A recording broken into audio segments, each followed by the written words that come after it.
The man at the desk didn't even open it. He picked up the ledger with 2 fingers, the way you might pick up something a dog had dragged in, and he dropped it into the gray plastic bin beside his chair. The bin was for shredding. He smiled while he did it. "Mr. Whitlow," he said, "we don't keep handwritten records anymore. We haven't for some time. Whatever's in that book, it isn't going to help you here." There were 4 people in the lobby. A woman holding a child, a man in a delivery uniform, 2 older customers waiting at the teller window. They all heard him. They all looked. Earl Whitlow sat in the chair across from the desk and did not move. He was 74 years old. He had walked into the Marshall County Farmers Bank at 9:15 that morning, carrying a black ledger that was older than the man behind the desk by a wide margin. He had opened it and turned it around so the man could read it. The man had not read it. Earl looked at the bin, then he looked at the man's face. "I'd like that back," Earl said. The man laughed. It was a short laugh, not unkind in tone, the kind of laugh you give a child who has asked for something silly. "Mr. Whitlow, I understand this means something to you, but the bank's records are digital. They go back to 2004, which is more than enough for any legitimate dispute. What you've got there is, with respect, a personal diary, not a banking record." Earl did not answer. He stood up slowly. He picked up his hat from the corner of the desk. He did not reach for the bin.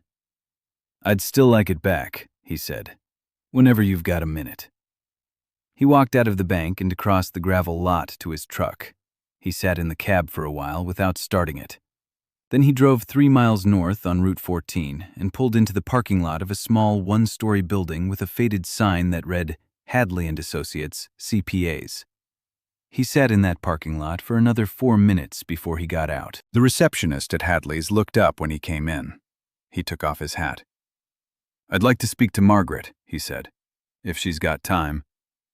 Earl Whitlow had been born in 1952 in Marshall County, Kentucky, and he had lived on the same 84 acres of bottomland for 61 of those years. The farm had come to him from his father, Henry Whitlow, who had bought it in pieces between 1948 and 1957, with money saved from working other men's fields and from a small inheritance left by an aunt who had never married. Henry had been a careful man. He had paid for the land in cash, in small installments, and he had written down every payment in a black, cloth-bound ledger that he kept in the top drawer of a roll-top desk in the front room of the farmhouse. When Henry died in 1989, the ledger passed to Earl. Earl had continued to use it. He had recorded every loan he had taken from the Marshall County Farmers Bank, every payment he had made, every deposit, every withdrawal of any consequence, in his own hand, in the same kind of black ink his father had used. 43 years of farming, recorded in one book, page by page, in a hand that had grown shakier in the last decade, but had never stopped. The ledger mattered for one reason. In 1981, Henry Whitlow had taken out a loan from the Marshall County Farmers Bank to expand the lower pasture, $68,000. The loan had been repaid in full in 1994, 5 years after Henry's death, by Earl, on a payment schedule the bank itself had set. Earl had the receipts. Earl had the canceled checks for the last 12 payments, and Earl had written every single payment into the ledger with the date, the amount, and the initials of the bank officer who had stamped the receipt. In March, Earl had received a letter from the Marshall County Farmers Bank stating that an internal audit had identified an outstanding lien against his property in the amount of $41,000, plus accrued interest from 1994 to the present, totaling $163,000 in change. The letter requested that he contact the bank to arrange repayment within 30 days, failing which the bank would be obliged to initiate proceedings. Earl had read the letter twice. Then he had walked into the front room and pulled the ledger out of the roll-top desk and turned to the page dated November 18, 1994, where his father's loan had been marked paid in full, with the initials of a bank officer named D. Ashby beside the entry. D. Ashby had retired in 1998. The bank had switched to digital records in 2004. The paper records from 1994 had, according to a footnote in the letter Earl had received, been archived and subsequently disposed of in accordance with standard retention policy. Earl had not panicked. He had not called a lawyer. He had taken the ledger and his folder of canceled checks, and he had driven to the bank to show them in person what they had lost. The man behind the desk was named Trevor Banning. He was 31 years old. He was the assistant branch manager. He had been sent to Marshall County 11 months earlier from a regional office 2 states away as part of what the bank called an operational efficiency initiative. He had a degree from a school in Indiana, and he had been told in writing that the branch's collections recovery on legacy accounts was running below the regional average, and that improvement in this metric would be reflected in his quarterly review. Trevor Banning had spent 6 minutes reviewing Earl Whitlow's file before Earl arrived. He had seen the lien. He had seen the bank's archived note that the original loan documentation was no longer on file. He had not seen, because the bank had not retained, the satisfaction letter that had been issued in November 1994. He had decided that the absence of that letter, combined with the presence of the lien in the bank's current system, was sufficient to support collection.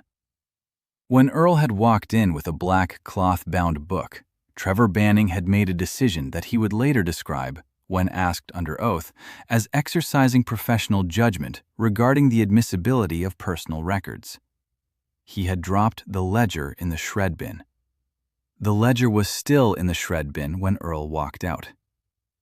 Margaret Hadley was 67 years old. She had been a certified public accountant in Marshall County for 39 years and a certified forensic auditor for the last 22 of them. She had audited the Marshall County Farmers Bank twice, in 1998 and in 2011, on contract for the State Banking Commission. She knew the bank's record-keeping systems. She knew which records had been digitized and which had been lost in the conversion. She had testified in 3 separate cases in which banks had attempted to revive loans that had been paid off decades earlier. She had also been a friend of Henry Whitlow's. She had done his taxes for the last 6 years of his life. She had known the ledger by sight before Earl ever brought it through her door. She listened to Earl tell her what had happened. She did not interrupt. When he was done, she folded her hands on the desk and was quiet for a moment. "Earl," she said, "where is the ledger right now?" "In a shred bin at the bank." "It hasn't been shredded yet." "Not when I left." Margaret picked up the phone. She called the bank's main number. She asked by name for the branch manager, a woman named Linda Ross, whom she had known for 26 years.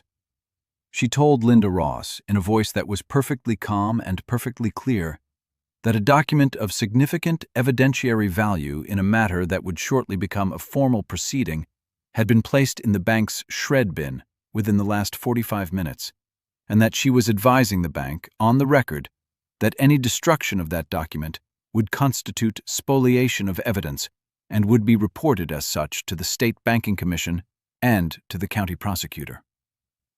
She listened for a moment. Then she said, "I'd like that in writing within the hour, Linda." She hung up. Earl looked at her. "They'll pull it," Margaret said. "They'll pull it within the next 10 minutes. And they'll seal it in an envelope, and they'll have it ready when we come for it." Because Linda Ross is not stupid, and she just realized that her assistant manager has done something that could cost the branch its charter. Earl did not say anything for a while. "Margaret," he said finally, "I don't have a lot of money for this." Margaret looked at him. "Earl," she said, "I owed your father $1,700 when he died. He told me in 1986 that I didn't need to worry about it, and I worried about it for 36 years. Let me work." The ledger was returned to Earl that afternoon, sealed in a manila envelope with a notation of date and time, and the signatures of Linda Ross and a witness from the bank's legal department. Earl did not open the envelope. He drove it to Margaret's office and gave it to her. She put it in her safe. Then she got to work. What Margaret Hadley did over the next 6 weeks did not require a courtroom. It required a telephone, a copier, and the kind of patience that comes from 39 years of watching banks make the same mistakes. She filed a complaint with the Kentucky Department of Financial Institutions. She filed a parallel complaint with the Consumer Financial Protection Bureau.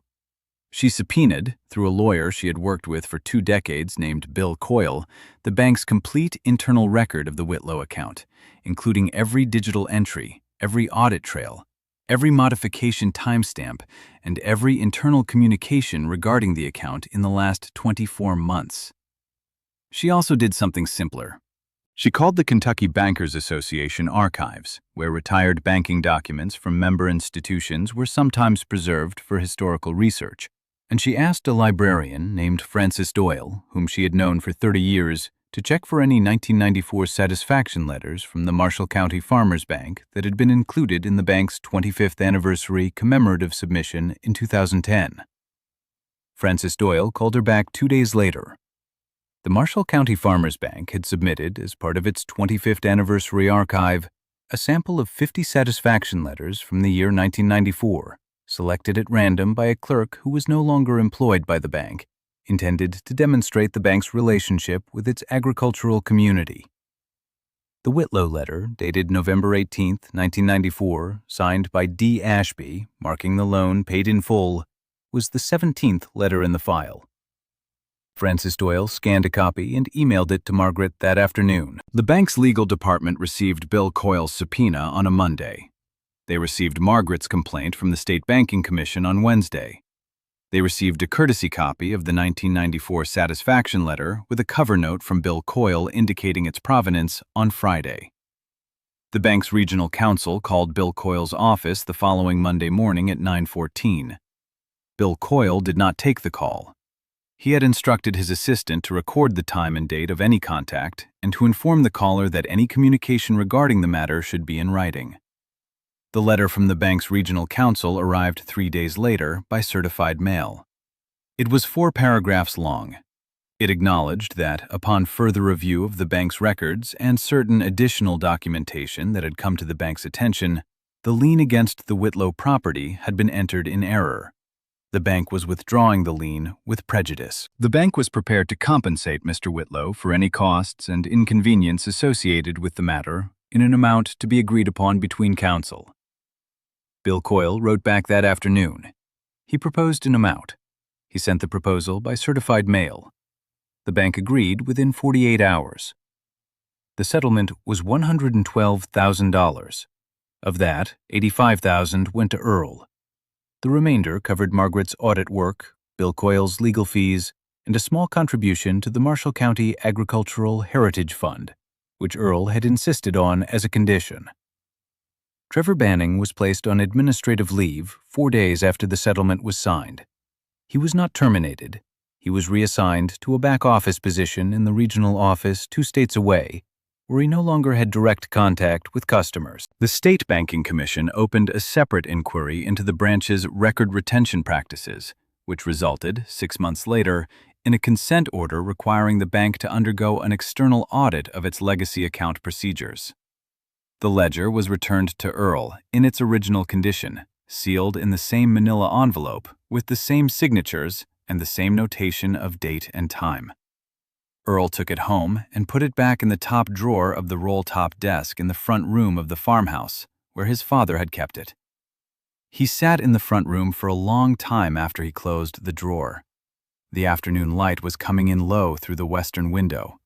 The clock on the mantel was the same clock his mother had wound every Sunday for 41 years. He could hear the wind in the locust trees out by the road. After a while, he got up and walked out the back door and down the slope of the yard to where his wife Helen was buried under a flat stone in a small fenced plot beside a sycamore tree. Helen had died in 2019.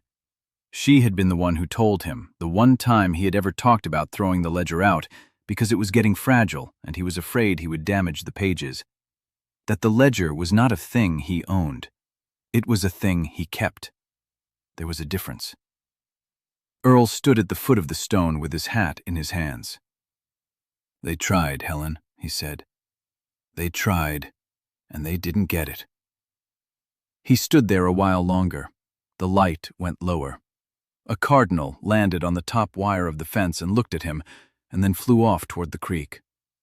Earl turned and walked back up the slope to the house. There is a story people tell about banks, that the records they keep are the records that matter, and the records that ordinary people keep at their kitchen tables are not records at all, just sentiment, just paper, just the habit of old men who don't trust computers. It is a comforting story for the people who tell it. It allows them to believe that the past is something institutions own, and that the rest of us are only borrowing it from them. The truth is that the most reliable records in this country have never been kept by banks. They have been kept by farmers, by widows, by small-town accountants, by retired clerks, by women named Frances Doyle in libraries no one has heard of, by men named Henry Whitlow, who knew that the only way to make sure something would not be forgotten was to write it down, in your own hand, in a book you kept where you could find it. Earl Whitlow's father had taught him that. Helen had reminded him of it. And on a Thursday morning in March, a 31-year-old assistant branch manager had learned it the hard way. If you've made it this far, you already understand the kind of person this channel is for. Next time, we're telling the story of a 71-year-old widower in eastern Iowa whose late wife had recorded on the back of 43 years of grocery receipts the exact license plate number of every black sedan that had ever pulled into their driveway. The receipts were in a coffee can on the back porch, and the day a developer's representative arrived to make what he called a final offer, the coffee can was the only thing standing between the farm and a 6-lane bypass. Subscribe, and we'll see you there. Paste your script.